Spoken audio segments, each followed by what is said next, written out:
everyone, thank you for joining us today. We are the Transformative Infrastructure Solutions. We are a team comprised of two Florida universities, Florida International University and Florida Atlantic University. Today presenting we have Mahmoud, myself, Jasmine, and Nanakaran. Our proposal title is Digital Twin for Connected, Safe, and Reliable Travel in an Urban Network in the Presence of Work Zones and Special Events. These are our team members. Our academic advisor is Dr. Mohammed Hani from Florida International University, and our industry advisors are Alexandra Lopez, Daniel Smith, and Tatiana Mitchell from the FTOT District 4, and Milos Magistrov from the City of Fort Lauderdale. Our team members are Mahmoud, Jasmine, Nanakaran, Watana, Yasmin, and Miriam. So for presentation outline, we will follow the background, problem statement, proposed solution, implementation, potential benefits, and next steps. So for some background, the City of Fort Lauderdale is one of the largest and most visited cities in South Florida.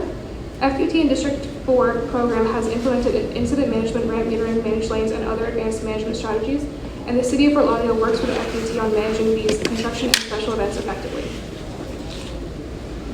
So the combination of construction activities and special events lead to an increase in crashes, delays, unreliability, parking issues, and vulnerable road user issues, and therefore there is a need for a decision support system to ensure safe and efficient operations and work zone activities.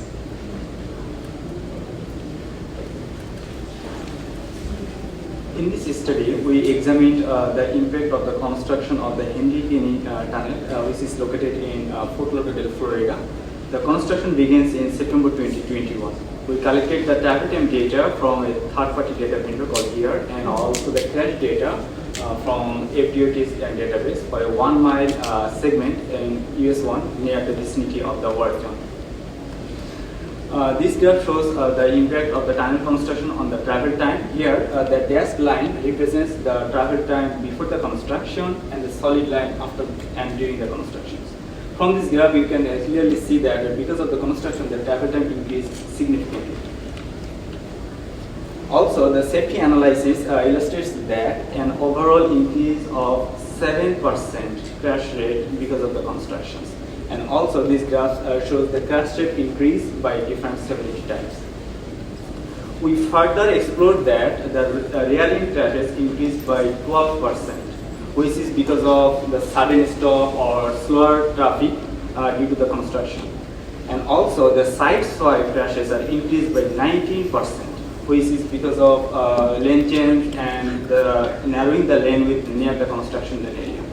All of our safety analysis follows the highway safety manual and the concept of the regression to the mean.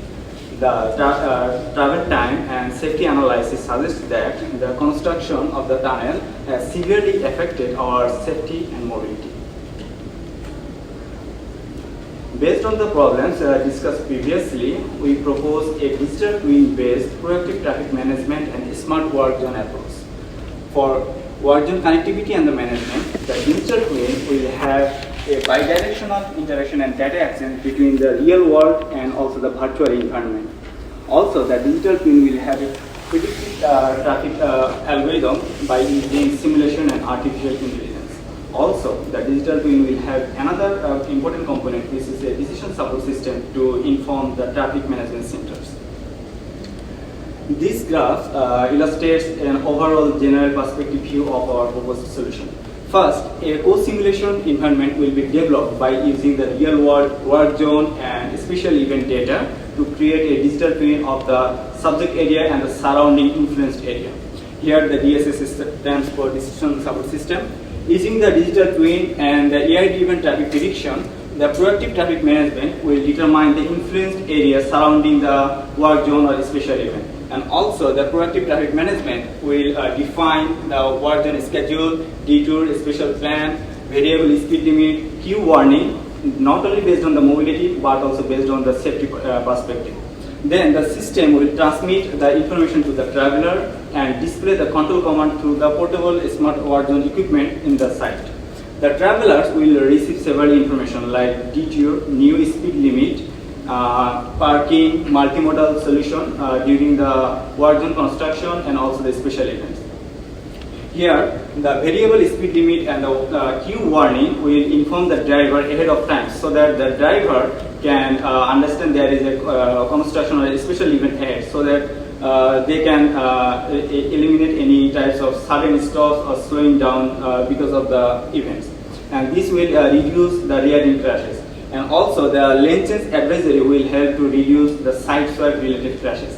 And all of the components in our solution will have a bidirectional capability. That means one component can share its feedback with another component. To implement our proposed solution, we developed the comprehensive IGS architecture by combining all relevant IGS service packages into one single diagram. The integration includes the service packages for maintenance and construction, power information, traffic management, and vehicle safety. So this is the full version of physical architecture that we developed. But this is just for the technical stakeholder who require the in-depth detail for the actual implementation. But for all of you, we are going to explain from the simplified version of the architecture. You can see that there are three main centers at the core of this system. First, we are going to talk about the Transportation Information Center. So you can think of it like a brain that gathers all data like the speed, volume, incident, and the parking information. Then it verifies the information and share it with other centers. Next, we have the Traffic Management Center. This is where the management decisions are made. So this center will apply and collect the real-time data from various sources like connected vehicle and Bluetooth reader. Then it applies this information into the digital twin and generate the multiple simulation run combining with the AI predictive algorithm, then manage the work zone using based on this information and also manage the event location. Next, we have the Maintenance and Construction Management Center. This center will manage and monitor the roadway and provide the warning to reduce the speed, and then it will ensure that everything runs smoothly. Actually, these three centers are physically located at the same location. And within this system, we also have the personal information devices that provide the real-time traveler information and route guidance for pedestrians and drivers. And lastly, we have ITS roadway equipment that will make sure that everything in our system runs smoothly. Next, we have the stakeholder that include the City of Fort Lauderdale, FDOT District 4, Broward County, Traffic Management Center operators, information provider, and other regional stakeholders. This is the breakdown of the total cost of our proposed solution that we estimated based on our industry advisor, FDOT. Currently, the ITS deployment in our city is only cover some of the urban arterial locations, so we have to install the portable smart work zone unit that can be installed in both work zone and the special event location. So we can see that most of the cost will be spent on the portable equipment, but we only have one recurring cost, which is the operation and maintenance cost that we assume to be 10% of the total cost.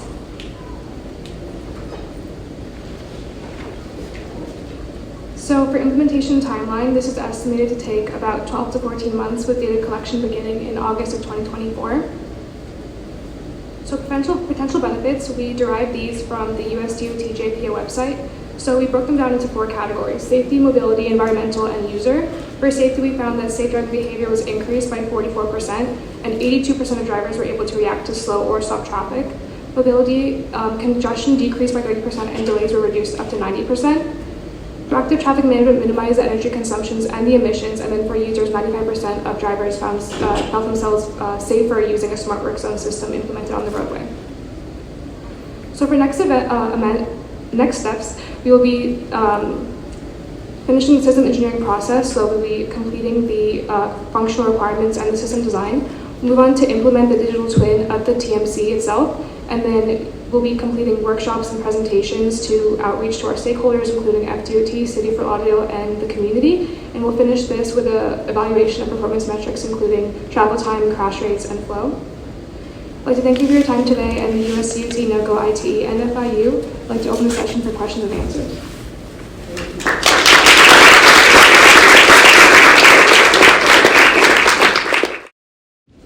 Great presentation, very well laid out. I was curious about your thoughts on scalability of this system.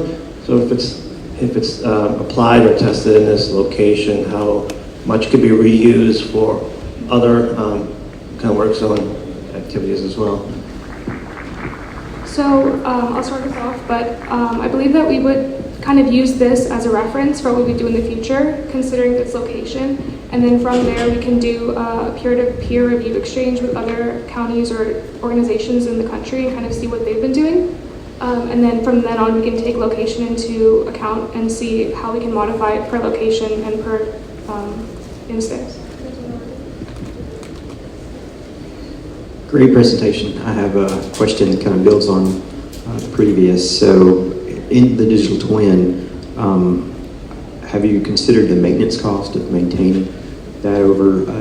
Any thoughts on that? Yeah, actually, for the maintenance cost, we are considering like 10%, about 10% of the total cost, and also for the digital twin, most of the software and everything is right now we have is kind of open source, so we're gonna have a very minimum cost for the maintenance in case of the digital twin.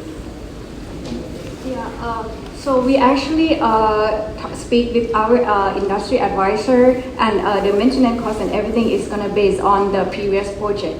And right now it's just the estimation that we say, okay, 10%, but actually it may be vary based on the actual implementation, because it's kind of like the contingency cost that could be worked on that. Yeah. All right. I also have a question on the digital twin, if you're considering doing an off-the-shelf product or you're developing their own. We are actually right now there are two open source software like Karma and OpenCDA are using to develop the code simulation, but to implement those into your any specific project, you need to write some additional codes or something like that. So maybe we grab their original source tool, but then we'll modify it by ourselves to make it working for any situation or any work zone or especially any area. Okay, thank you for the presentation. I have a question about performance measures. When are you setting them, at which stage, and what are they? We're still at our feasibility stage in the very beginning, so we'll definitely take into account performance measures when we pass the design process as well, and like during that process. So since we're still at the beginning, we haven't did any performance measures, but when we get to the design process, we'll consider those. I just wanted to say thank you. Amazing presentation, awesome work, and just a round of applause to our team from FIU.